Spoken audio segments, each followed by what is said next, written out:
Alhamdulillah alladzi arsala rasulahu bil huda wa dinil haqq liyuzhirahu 'ala ad-dini kullihi wa kafa billahi shahida.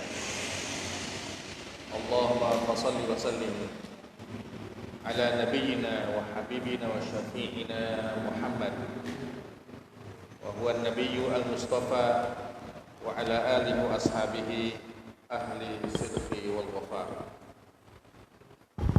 Rabbi zidni ilma warzuqni fahma.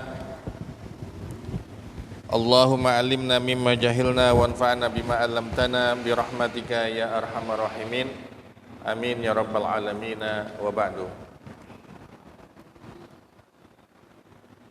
Hadirin sekalian, jamaah taklim selepas kerja PT Denso Indonesia Masjid Babu Taubah, semoga kita yang berada di majlis ini selalu diberkahi, diridhai dan dicintai Allah Subhanahu wa taala.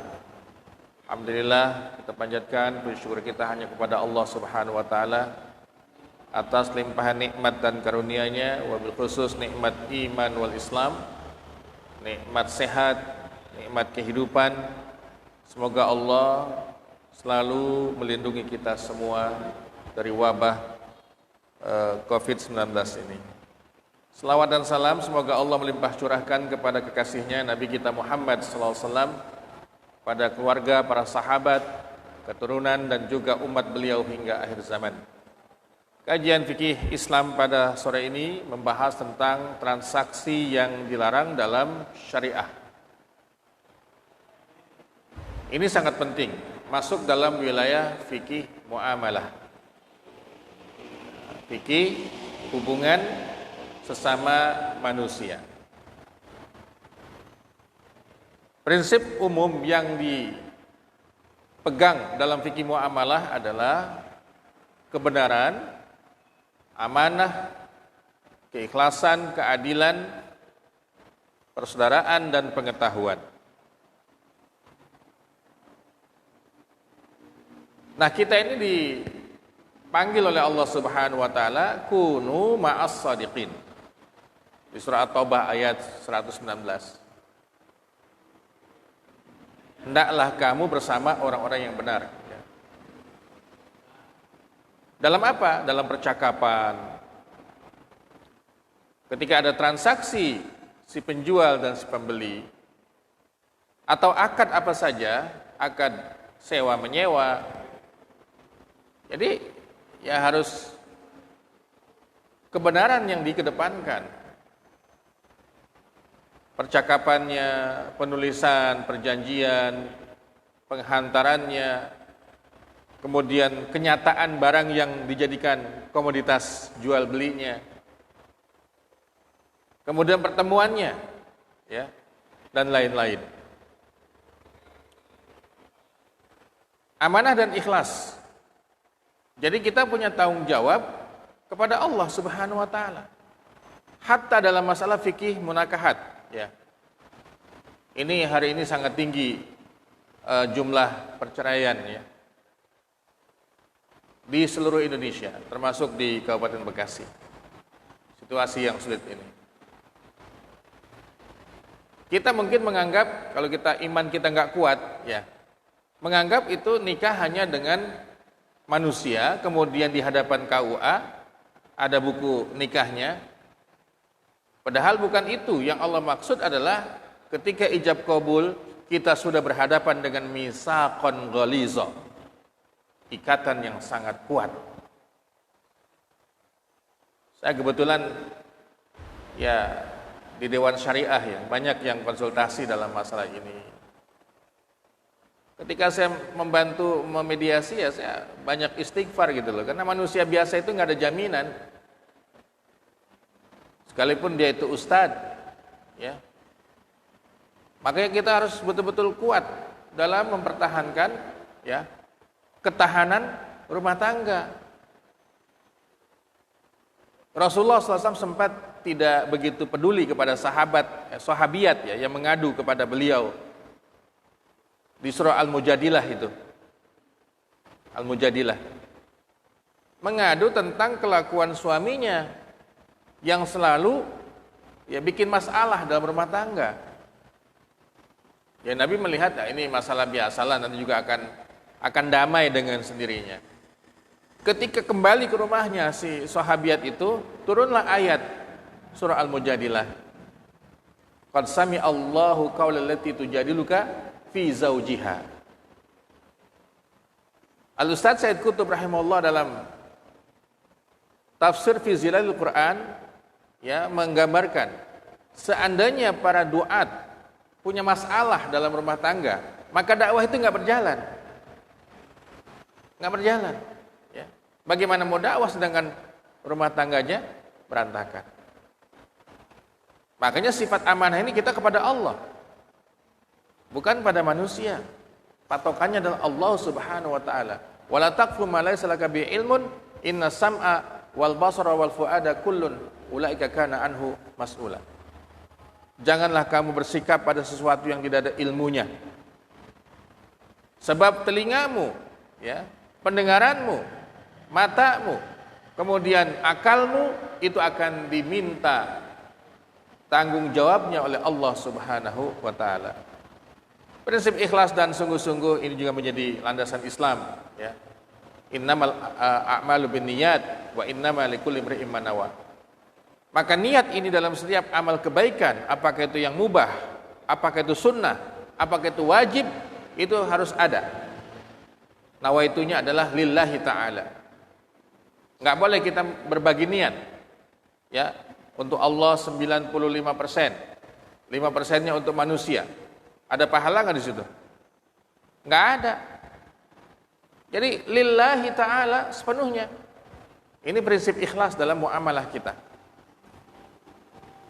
Kemudian keadilan, ya, tanpa ada kezaliman dalam muamalah dengan siapapun. Al-ukhuwah, nah ini juga sangat penting. Kita sudah jelaskan soal ukhuwah. Dalam Islam itu ada 3 level, ya, ukhuwah itu. Ada ukhuwah Islamiyah, ini yang paling khusus di antara kita, diikat dengan akidah Islam. Kemudian lebih umum sedikit, itu ada ukhuwah insaniyah, persaudaraan kemanusiaan. Jadi antum nggak usah apa istilahnya kaget ketika tinggal di sebuah perumahan, ya, tetangganya non muslim. Jadikan dia itu, ya, manusia yang baik. Karena kebaikan secara akhlak itu sesuatu yang common, ya. Semua kita menganggap itu baik, orang lain pun menganggap baik. Ya, Rasul pun punya tetangga beragama Yahudi. Bahkan pernah menggadaikan baju besinya dalam jihad itu selalu dipakai itu kepada tetangga yang beragama Yahudi. Nah, contoh sirah nabawiyah ini bahwa kita dalam muamalah keduniaan itu nggak ada masalah dengan yang beda agama. Sehingga antum di perusahaan ini juga, ya, sudah bisa memegang dalil ini, ya kan? Perusahaan ini milik orang Jepang, ya, Jepang bukan Muslim, tapi jangan sampai kita, ya, berbuat semena-mena gitu loh. Nggak boleh kita menzalimi manusia, sekalipun dia beda keyakinan. Dia ukhuwah kita juga sama, cuman dalam konteks kemanusiaan. Nah, ini lebih tinggi lagi nih, ini paling umum. Al-ukhuwah al-khalqiyah, yaitu sesama ciptaan Allah Subhanahu wa taala. Kita dianjurkan baca a'udzubillahi minasyaitonirrajim. Tapi ketika Nabi menjelaskan tentang istijmar, yaitu bersuci dengan batu, ketika tidak menggunakan air, ya, air itu kan namanya istinja. Kalau pakai batu, istijmar, ya, dari kata jumrah. Jumrah itu kan kalau di haji pakai batu, ya.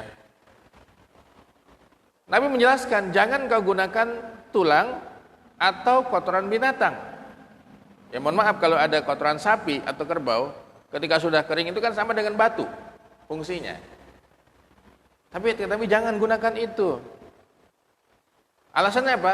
Ta'amu akhikum minal jinni. Itu makanan saudara kamu dari kalangan jin. Padahal di konteks ini kan kita baca ta'awuz kan ya. Tapi Nabi dalam hadis ini mengatakan ta'amu akhikum minal jinni. Pengetahuan, nggak boleh kita dalam transaksi itu nggak tahu. Nikah nggak tahu mana calonnya. Bahkan ada praktik di kalangan jamaah tertentu, ya, ikhwannya ingin menikah, dia datang ke ustadznya, ya, minta dicarikan pasangan, ya, jodohnya. Akhirnya oke, ada nih, ada akhwatnya, nanti ta'aruf ya, ta'aruf, perkenalan. Nah ketika ta'aruf itu, akhwatnya nggak dinampakkan mukanya. Dia merasa, oh inilah yang sunnah, inilah yang islami. Padahal itu yang menyalahi sunnah. Ketika ada sahabat yang ingin menikah, dan dia datang kepada keluarga perempuan, ketemu Nabi, ya, di jalan. Dari mana? Saya habis menghitbah seorang wanita ya Rasulullah. Nabi tanya, hal nadharta ilaiha? Apa kamu memandang mukanya? Secara fisik kamu melihatnya? La ya Rasulullah, enggak. Irji ilaiha wandurha. Balik lagi ke sana, lihat. Ya. Jadi kalau kita memperkenalkan ada orang yang ingin menikah sebagai mediasi ya Pak ya, ya itu harus diperlihatkan secara fisik. Kalau perlu dilihat ketika dia berdiri Pak ya, jangan-jangan nanti pendek nih, saya tinggi nih. Wah. Ah itu secara fisik juga boleh diperlihatkan. At-ta'aruf namanya. Nggak ada ya kalau seandainya itu dalam keseharian pakai niqab, ya, pakai cadar ya harus buka ketika ta'aruf itu, diperlihatkan mukanya. Ya. Sebab segala sesuatu dalam transaksi itu adalah harus ada ilmu, harus punya ilmu kita. Kalau nggak ada ilmunya nggak boleh. Ya, kelihatan secara fisik. Makanya sudah bisa dipastikan kalau kita beli ikan di dalam kolam, uangnya diminta oleh si pemilik ikan itu, maka transaksi itu tidak sah. Bagaimana supaya sah? Diangkat, ditangkap ikannya, ditimbang. Ya kan? Ditimbang. Nah ini kadang-kadang dalam jual beli Pak lebih dikedepankan adat istiadat ya. Hukum adat itu lebih dikedepankan. Afwan, saya ketika tahu ya peradaban orang anak benua India ya, Bangladesh, Pakistan, termasuk orang Indianya. Di 3 negara ini kalau kita beli ayam itu ayam hidup Pak. Ayam hidup. Kalau kita beli pagi-pagi itu nggak dilayanin. Karena ayamnya belum dikasih makan. Tuh. Jadi ditimbang hidup-hidup, ya, ayam itu dibikin berat timbangannya dengan makanannya. Nah, makanannya kan kebuang. Belum lagi diambil kulitnya, dikelet semuanya itu. Bukan dicabut, kalau kita kan dicabutin bulunya. Ya akhirnya kita ikuti adat sana, karena semua kemanapun kita beli ayam itu begitu modelnya. Ya, nah ini banyak yang dirugikan. Kata Allah, ya, wa wada'al mizan alla tatghaw fil mizan. Jangan ngurangi timbangan Pak. Wailul lil mutaffifin, celaka orang yang mengurangi timbangan. Jadi kita menjual sesuatu, apa sih yang dimanfaatkan? Ya, Pak, beli durian itu yang utuh ditimbang sama yang sudah dikupas, lebih syar'i yang mana? Karena harganya itu kan harga dengan kulit-kulitnya. Sementara dalam jual beli itu adalah akhzul intifa'. Kita mendapatkan manfaat. Yang dimanfaatkan apanya? Cuman isinya saja kan gitu loh. Nah, makanya kita kalau paham hukumnya, mana sih yang lebih maslahat buat kita, lebih mendekati hukum Islam, yang mendingan jual beli durian yang sudah dikupas gitu loh. Karena itu yang sudah menjadi manfaat secara keseluruhan. Nah, di dalam fikih itu ada dua aspeknya, ubudiyah atau muamalah. Ubudiyah sudah pernah kita jelaskan, prinsipnya adalah tidak boleh dikerjakan kecuali ada dalil yang memerintahkan. Makanya Rasulullah tidak sholat dulu sebelum kejadian Isra dan Mi'raj. Nabi tidak puasa Ramadan sebelum ada ayatnya. Nabi tidak sholat Id sebelum ada ayatnya. Tapi muamalah semuanya berjalan. Para sahabat itu sebelum mengenal Islam, ya biasa minum minuman keras itu. Sampai mabok.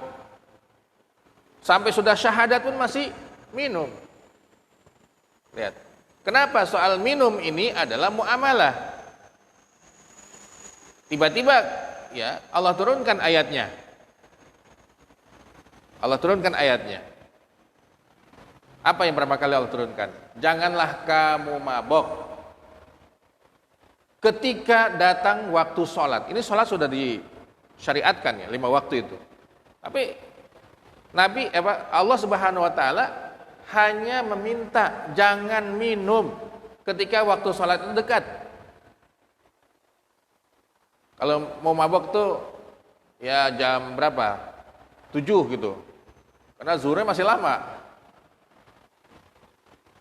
Akhirnya ya nggak kuat menjaga ini juga karena sudah menjadi kebiasaan, langsung diharamkan. Ayat berikutnya secara totalitas. Nah ini kita lihat coba, ini muamalah sudah ada duluan. Bicara akikah itu sudah ada sebelum Nabi diutus. Ada praktek akikah. Disembelih kambing itu, kemudian dipersembahkan ke Tuhan berhala. Dipersembahkan, nggak dimakan. Datang Rasulullah, akikah tetap menyembelih seekor kambing dengan adanya anak yang baru saja dilahirkan. Tapi itu dibagi-bagikan, dimakan semuanya. Maka Nabi mengatakan bu'istu liutammima makarimal akhlak. Jadi jangan sampai salah ini.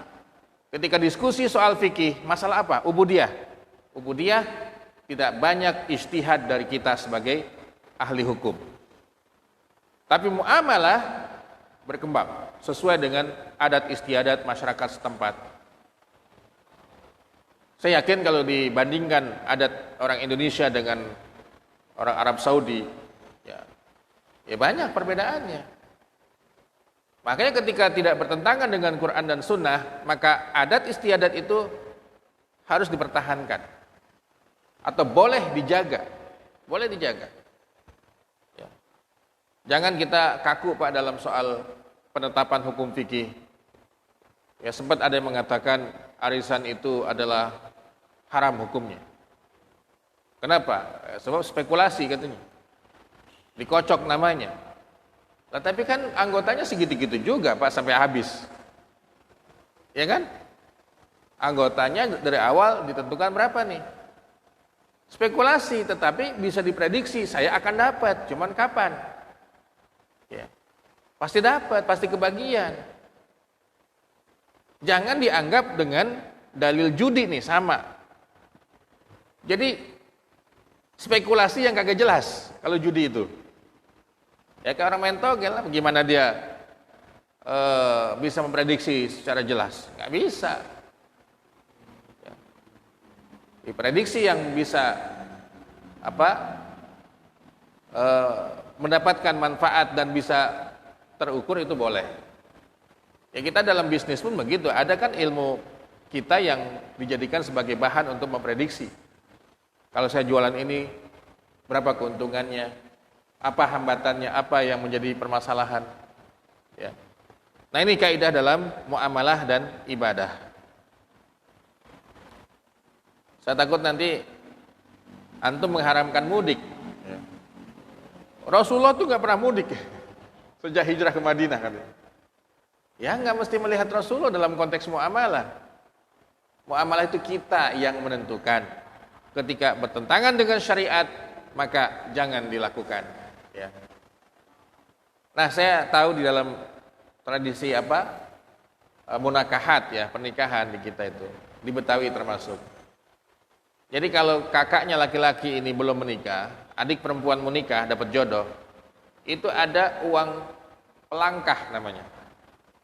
Karena si kakak ini dilangkahin. Ya. Saya ingat dulu tradisi orang kampung di sekitar Bekasi sini. Pokoknya si kakak ini tanya maunya apa. Dan nggak boleh dinego. Ya. Ini kan yang berat nih kalau dia minta motor ninja. Ini harus dikabulkan katanya. Sebab kalau tidak dituruti ini kemauannya, permintaannya, nanti dia kayak orang otaknya itu kayak sableng gitu. Itu keyakinannya. Jadi ada uang pelangkah, ada uang istilahnya uang pekah, banyaklah istilah itu. Ini kan adat. Jadi antum jangan melihat pernikahan itu hanya membawa mas kawin. Di dalam syariat Islam, menikah itu hanya syarat yang ditentukan tadi itu, rukunnya. Adanya wali, 2 saksi, mas kawin, 2 mempelai, ya kan? Ijab qabul, 5. Itu aja kalau kita pegang fikihnya. Tapi prakteknya apakah itu saja, Pak? Antum dulu waktu nikah itu nggak sibuk beli perabotan gitu? Ada bawaannya nggak, Pak? Kayaknya mahalan bawaannya ya, ketimbang mas kawinnya. Nah, semua tadi bawaan-bawaan itu adalah adat kita. Adat kita. Kalau kita pegang fikih sesuai dengan sunnah, ya, perempuan tuh nggak boleh minta apa-apa ke kita sebelum ijab qabul. Nah ini ijab qabul aja belum udah dibawain macam-macam ya, perangkat pakaian lengkap semuanya itu. Apalagi kalau di Betawi ada roti buaya gitu, ada dodol semuanya itu. Antum dianggap menyalahi adat kalau seandainya tidak bawa roti buaya itu. Nah, adat bisa kita pertahankan ketika tidak bertentangan dengan Quran dan Sunnah. Dalam transaksi itu dianggap tidak boleh kita lakukan dengan 3 catatan ini. Yang pertama, transaksi itu adalah haramun lizatihi, substansinya itu diharamkan. Apa itu yang diharamkan? Buktinya ayatnya sini. Ini di dalam Al-Quran Al-Ma'idah ya, ayat 3 sama Al-Ma'idah ayat 90. Dengan nas teks Quran Allah mengharamkan hurimat alaikumul maitatu, diharamkan untukmu al-maitah, bangkai. Apa itu bangkai? Hewan yang seharusnya disembelih, matinya dia tidak disembelih. Apakah dia itu ditabrak kendaraan, apakah jatuh, kecekik, nah ini tidak disembelih, bangkai. Nah kalau ini diharamkan objeknya, ini banyak Pak nih, manusia tidak bertanggung jawab. Ada istilahnya ayam tiren itu, ayam mati, jadi baru mati dipotong.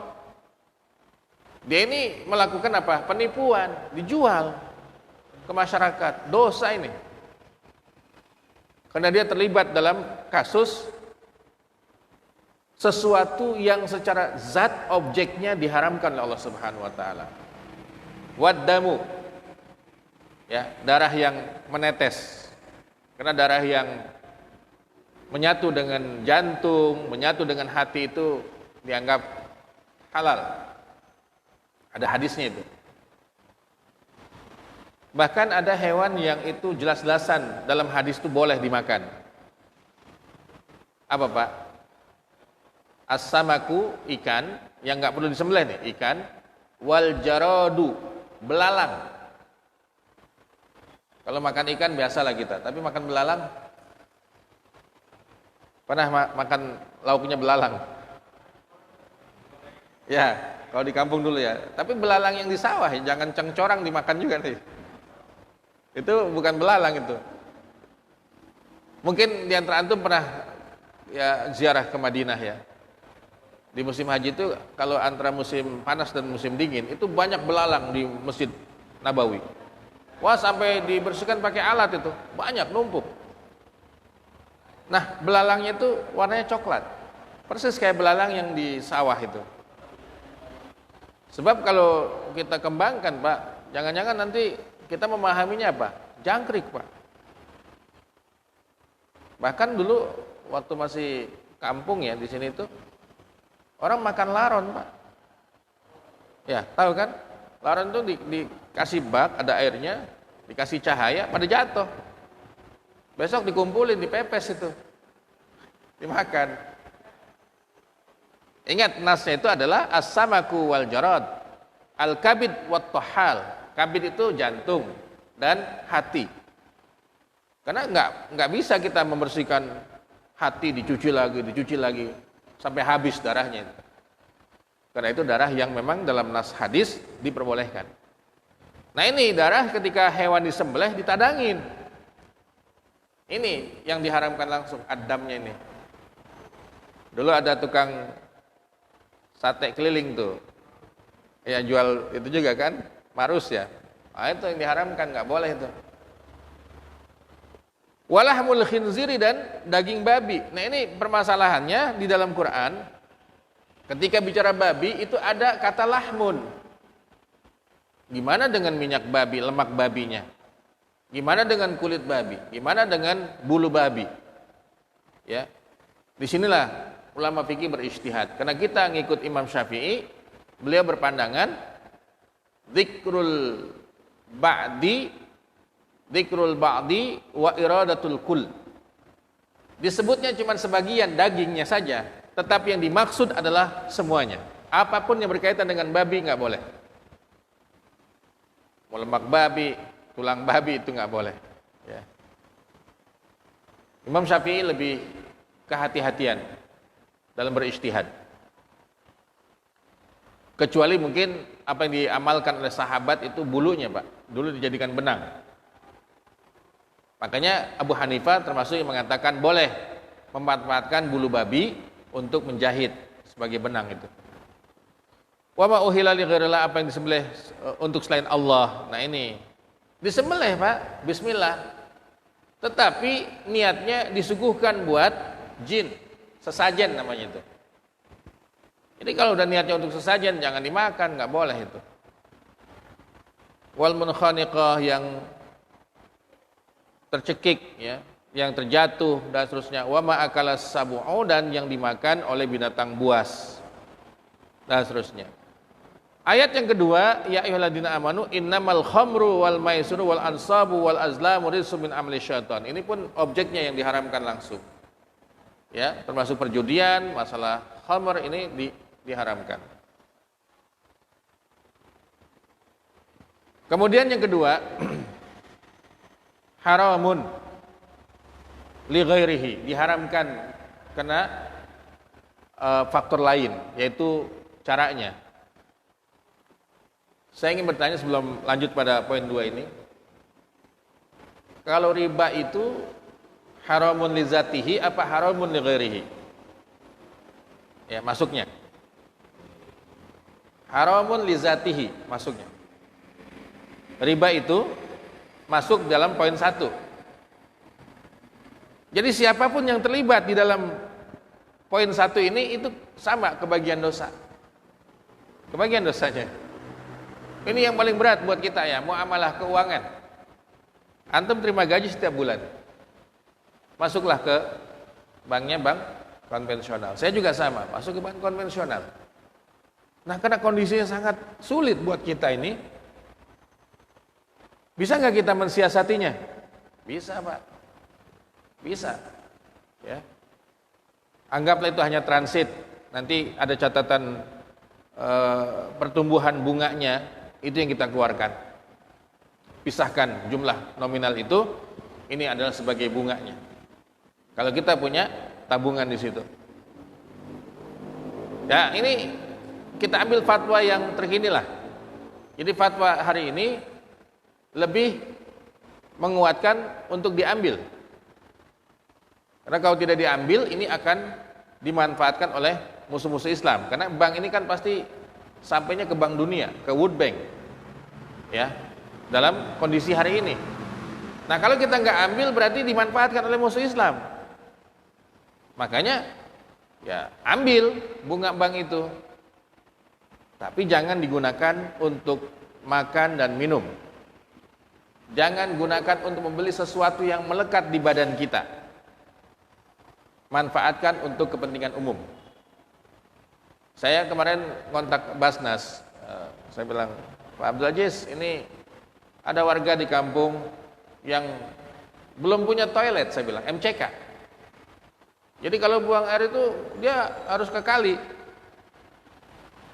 Ada berapa Ustaz? Ini ada 4, saya bilang, 4 warga nih. Ya kebetulan ada nih duitnya katanya, ada dananya. Saya dapat titipan nih dana bunga bank katanya dari seorang nasabah. Jadi Basnas juga ya tentu ukurannya kan syariah gitu loh kajiannya. Karena di pusat itu membolehkan, tampung saja berapa nominalnya, kemudian gunakan untuk kepentingan-kepentingan umum. Ya, apalagi buat bikin WC, Pak. Jadi WC 4 itu. Ya. Manfaat gitu loh. Kita ambil fatwa yang hari ini, karena ulama juga berijtihad terus ini.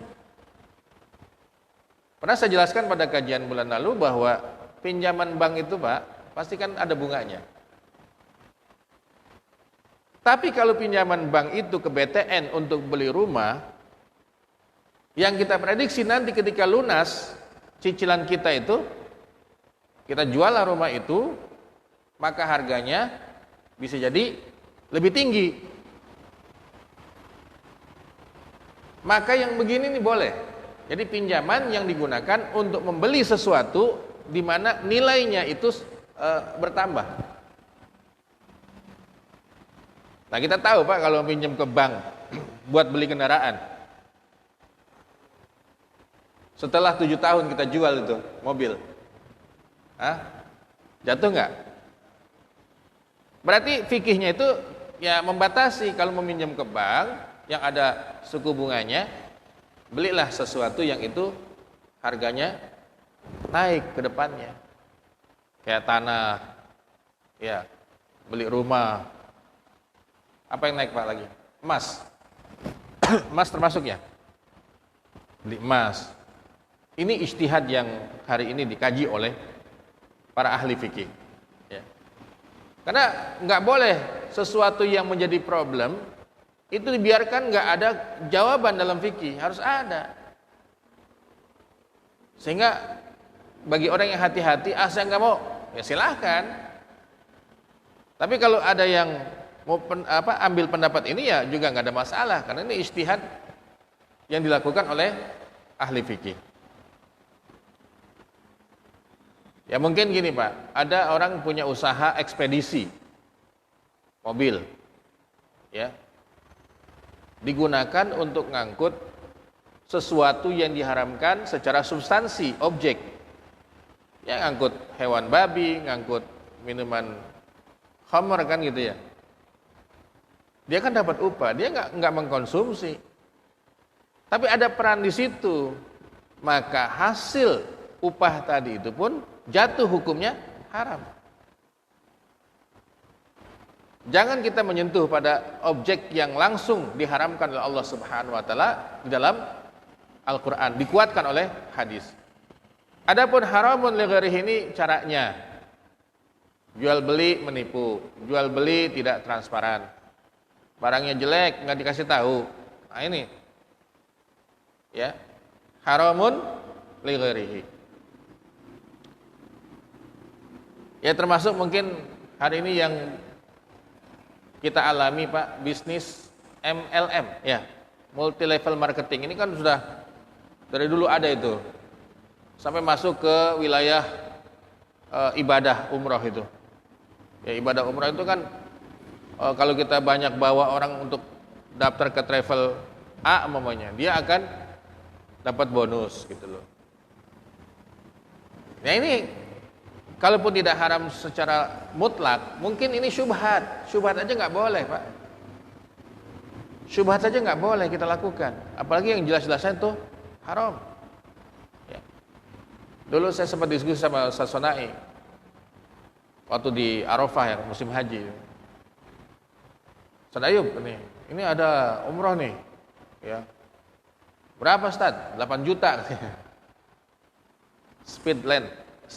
Waktu itu Speedland Pak, MLM-nya. Wah Ustaz, ini mah nggak masuk akal, saya bilang. Lah kita hitung aja coba, tiketnya aja berapa?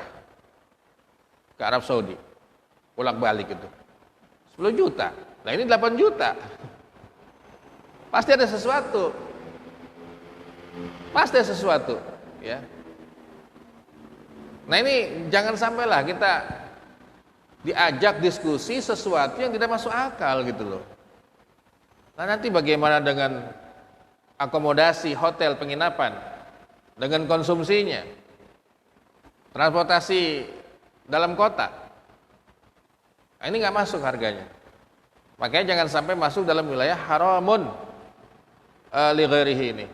Yang ketiga, tidak boleh kita lakukan transaksi karena tidak sah. Kenapa? Akadnya tidak lengkap. Ada orang menikah Pak dengan janda, akhirnya orang tuanya nggak didatengin sebagai wali. Dia nanya ke saya, kan kalau dengan janda itu Ustaz katanya nggak perlu sama orang tuanya katanya. Loh enggak, saya bilang tetap rukun nikah itu 5. Maksud hadis itu janda ada dispensasi untuk tidak dipaksa. Kenapa? Dia sudah pengalaman. Bukan berarti nggak ada walinya, saya bilang. Wali itu harus ada. Apakah wali nasab atau wali hakim? Wali hakim nggak bisa dia Pak langsung ujuk-ujuk begitu, harus ada mandat. Mungkin orang tuanya sudah sakit di kampung, nggak bisa datang. Ya hari ini gampang kan, dibikin aja suratnya, tanda tangan pakai materai, kemudian di foto, selesai. Nggak ada yang namanya nikah itu tanpa wali. Jadi istilah wali hakim itu wali pemerintah, KUA. Ya makanya setiap KUA tuh, ya datang ke akad nikah, dia nanya ke walinya, Pak, ini yang melakukan prosesi akad nikah Bapak atau kami? Afdolnya Bapak sebagai orang tua. Itu makanya kalau punya anak perempuan ya jangan dikasih ke KUA Pak. Bisalah kita hafalin itu ya akadnya, ijab kabulnya. Ya ini kita lihat dalam bagan ini. Haram zatnya itu babi, bangkai, darah dan arak. Haram caranya cacat akad, yaitu adanya aspek al-tagrir, yaitu menipu, tadlis, manipulasi data, ya. Oh ini made in Jepang, ternyata bukan Jepang, Chinese. Kan beda itu. Beda Pak. Saya dulu waktu masih di Pakistan ya, punya sepeda motor itu kalau ganti selah itu, kickernya, kan sana nggak ada pakai starter Pak. Di Pakistan itu termasuk yang terkebelakang dalam soal kendaraan roda 2. Ya. Itu motor itu waktu saya masih di sana tahun 70-an. Ya. Itunya dibuatnya. Yang paling banyak masalah itu selahnya. Saya datang ke bengkel, ya. Dia tanya tuh ke kita sebagai konsumen. You need Japanese or Chinese? Japanese, saya bilang. Lah dapat seminggu, patah lagi. Saya bawa ke bengkel lain. Wah ini made in China katanya. Apa itu dalam aspek jual belinya? Nipu dia. Maka kita secara hukum itu berhak untuk mengembalikan lagi, minta duitnya. Anda sudah menipu ini. Batal akadnya, Pak. Kenapa? Ada aspek ya manipulasi data di situ. Goban ini semacam menjual sesuatu tapi timbangannya nggak jelas. Apa? Ditaksir, Pak. Beli rambutan satu pohon. Ya cuma ditebak-tebak aja gitu, dilihat. Ya udah satu pohon sekian harganya. Bisa nggak begitu jual beli? Nggak boleh. Jual beli goban itu nggak boleh. Harus timbangan yang betul-betul akurat, Pak. Nggak boleh timbangan dengan spekulasi begitu ukurannya. Makanya kawan-kawan yang wilayah selatan yang punya pohon rambutan itu jangan lakukan transaksi jual beli kecuali sudah dipetik rambutannya. Nggak boleh, Pak. Iya, nggak boleh itu. Nggak boleh. Sekarang gini, Pak, kadang rambutan belum panen, didatengin sama tengkulaknya, ya kan? Udah nih, harga sekian ya, nih uangnya. Duit udah kita terima, barangnya belum pindah. Ini jual beli yang termasuk ada aspek gobannya di sini, ada al-ghararnya, nggak boleh. Siapa yang nanggung coba ketika terjadi angin puting beliung? Habis semua rambutan itu. Masih pentil kalau belum masak, Pak. Jadi ya jual belinya nanti, Pak. Ya kalau udah panen, petik aja deh. Ditimbang berapa per kilonya. Itulah timbangan yang paling pas memang. Allah turunkan surah Al-Mutaffifin, wailul lil mutaffifin. Alladzi idza qtalu la yastawfun. Enggak sesuai dalam timbangan itu. Ya. Nah, ini ayatnya berulang-ulang itu di dalam Al-Qur'an. Ada aspek spekulasi ya, maisir judi, ada riba. Ya. Pernah kita singgung sebagai contoh, kita nggak boleh, Pak, beli sesuatu tergoda dengan bonus. Ada nggak kita beli sesuatu itu dapat bonusnya? Banyak banget tuh, Pak. Ya, buy one get two, buy two get three gitu. Ini kita beli butuh apa memang mau dapat hadiah? Jangan, pokoknya saya mah ada hadiahnya saya beli, nggak ada hadiah juga saya beli, karena saya butuh. Itu yang paling enak. Ya, jangan beli sesuatu nungguin promo katanya itu. Kecuali beli tiket, Pak. Ya. Kalau beli tiket memang kita maulah gitu.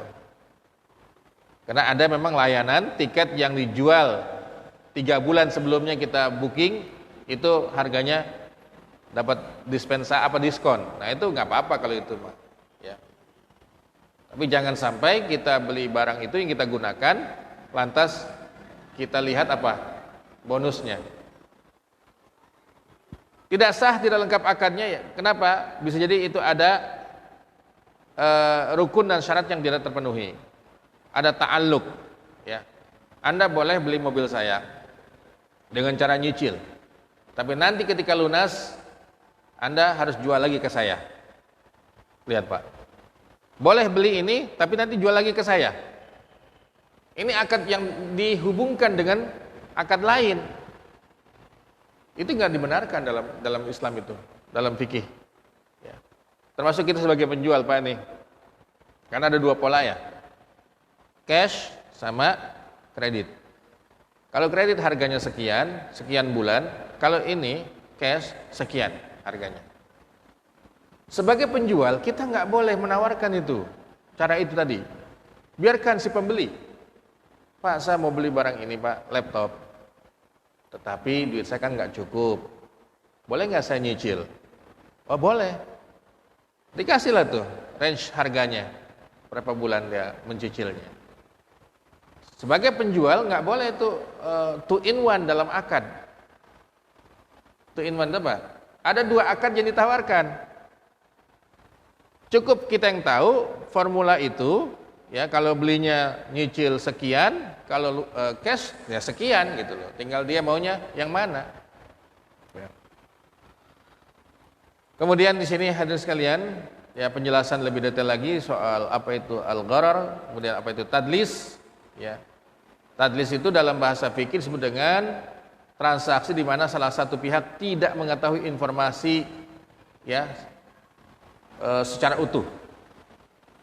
Nggak boleh kita beli sesuatu nggak tahu Pak spesifikasinya. Ini kan menyangkut dalam transaksi jual beli online. Dari mana kita tahu barangnya? Kan lihat tuh, ya kan di internet gambarnya, oh ini, ya spesifikasinya. Apakah itu sudah final? Belum. Final itu kalau barangnya sudah di delivery ke rumah kita, ya harus ada transaksi. Kalau memang itu tidak sesuai, boleh dibalikin. Beli baju kekecilan, ya pakai online belinya, bisa nggak dibalikin? Harus bisa. Jadi jangan kita, ya, melakukan akad dengan melihat contoh. Harus barang aslinya. Barang aslinya Pak. Dan hampir Pak, hari ini dengan kondisi Covid, ya, anak-anak kita itu semuanya belinya melalui apa? Online. Siap-siap aja bapaknya itu yang ngelunasin itu, ya. Ada COD. Kalau COD apa? Cash on delivery, ya. Artinya ketika barang datang dibayar situ, ya. Ada yang langsung ditransfer kan? Apa yang kita pegang coba? Kita nggak tahu di mana kantornya kadang, ya. Yang kita pegang apa? Sifat amanah dia dan perusahaannya. Kalau dia nanti menipu, udah tinggal dilacak aja tuh. Jadi hari ini berlomba-lomba ini. Maka jangan sampai ada aspek tadlis. Kita sebagai pembeli nggak tahu barangnya kayak apa. Dan itu harus asli. Saya kalau Jumat ketiga jadwal tetap di Baitul Mustafa. Terus selesai Jumatan tuh banyak yang bagi-bagiin brosur itu. Ya, perumahan, apartemen. Ya. Pas kita survei ke lokasi, belum ada bangunannya. Ini mau jual apaan gitu. Kalau jualan itu udah ada fisiknya. Jangan sesuatu yang baru direncanakan, ada gambarnya dicetak, ya, di print out bagus sekali kertasnya. Ya kita tergoda lah Pak dengan iklan seperti itu. Pas dicek ke lapangan lah baru ada lahan pembebasan. Secara hukum fikih nggak boleh kalau belum ada barangnya ditawarkan. Ya contoh lah Meikarta itu. Meikarta Pak itu dulu luar biasa dia, ya kan promosinya. Di Sederhana sini ada, di mall ada, di mana-mana ada. Akhirnya uang sudah masuk. Ya uang DP, tapi kejadian seperti ini. Nah inilah jangan sampai kita terlibat dalam akad yang seperti ini. Ada aspek tadlisnya. Ya berkaitan kuantitas, kualitas dan harganya ini termasuk aspek tadlis, ya. Waktu penyerahan nih Pak nih, ini termasuk nih poin 4 nih.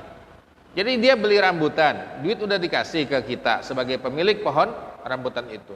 Tapi deliverynya nanti. Nah ini termasuk tadlis, ya termasuk tadlis, ya nggak boleh. Jadi ada uang, ada barangnya langsung serahin aja, sama-sama intikal, sama-sama pindah.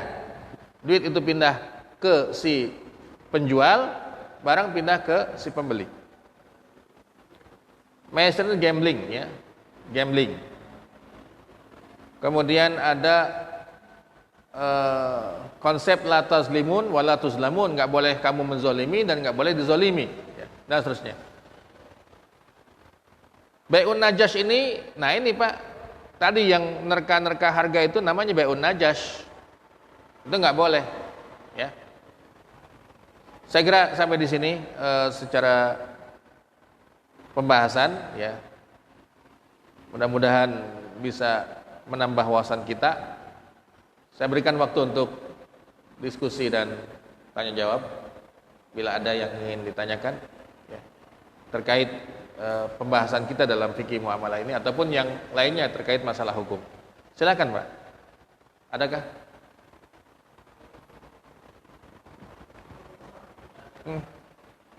Padahal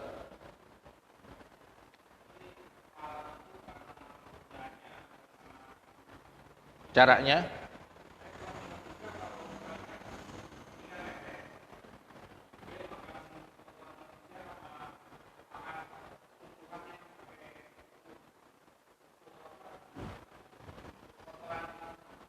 manusia atau binatang gitu ya.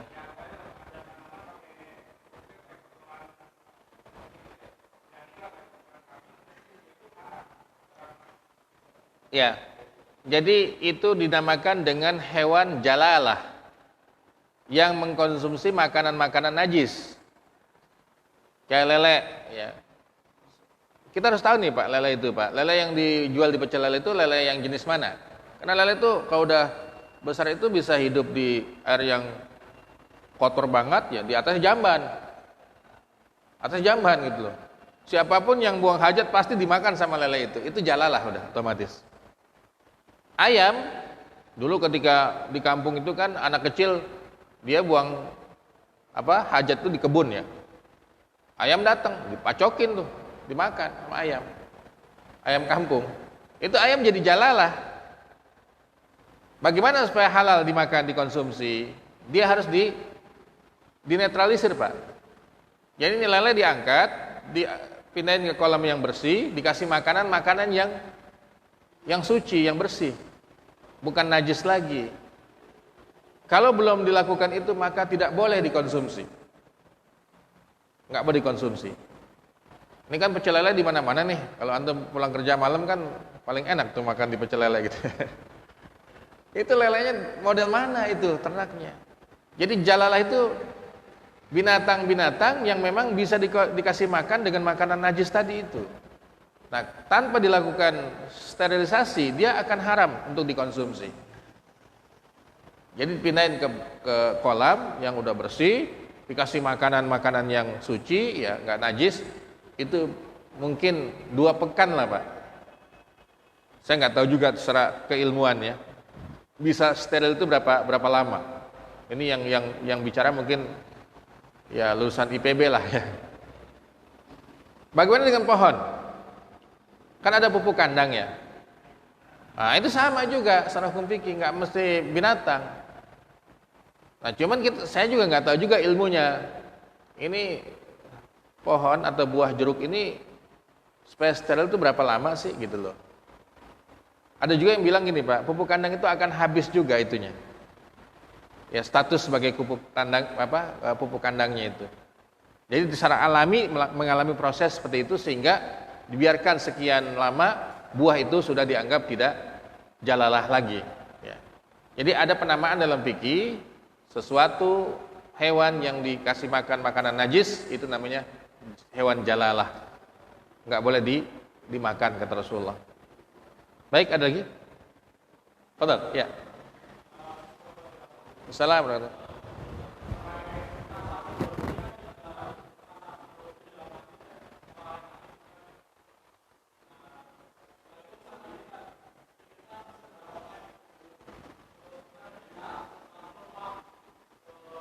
Ke itu ya.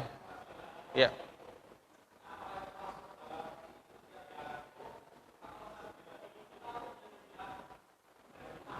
Iya.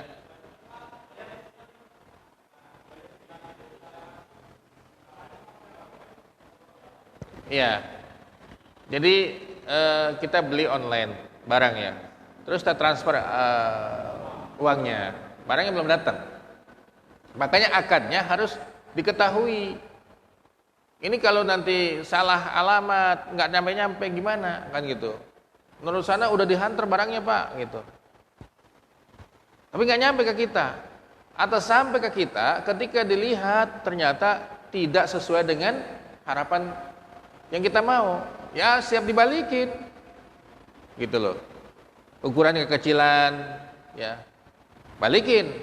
Jadi transaksinya akadnya harus diperjelas antara si pembeli dengan si penjual. Itu boleh secara hukum. Ya karena tidak mungkin juga Pak berbarengan gitu ya, uang kita transfer barangnya nyampe. Pasti ada selisih lah, ya. Kalau COD kan udah ketahuan. Nyampe dikirim barangnya kita lunasi di situ di tempat. Itu boleh juga secara hukum. Transaksinya boleh, nggak apa-apa. Nggak apa-apa. Di masjid. Oh, di masjid yang penting di sana, di luarnya, jangan dalam. Iya. Iya, nggak apa-apa. Ya. Jadi memang tidak boleh Pak transaksi jual beli atau pengumuman barang hilang di dalam masjid. Kalau bicara soal atau transaksi bisnis itu silahkanlah di samping masjid aja lah. Ya. Yang kedua tadi terkait beli rumah ya. Nah.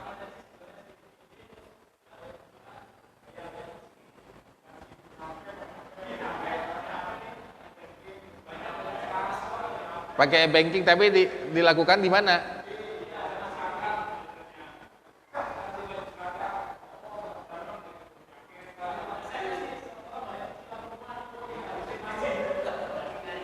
Oh, tagihan.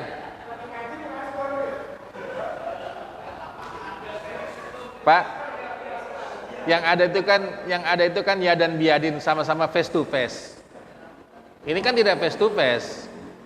Ya orang mau butuh transferan kita pakai e-banking dalam masjid, boleh nggak? Ya boleh. Artinya jangan sampai itu face to face dilakukan dalam masjid. Ya, kalau tidak face to face nggak ada masalah. Baik, saya kira itu kajian kita karena waktu yang batas kita, mudah-mudahan menambah ilmu kita. Kita cukupkan dan tentu dengan doa kafaratul majlis. Subhanallah bihamdika asyhadu an anta astaghfiruka wa atubu ilaik. Assalamualaikum warahmatullahi wabarakatuh.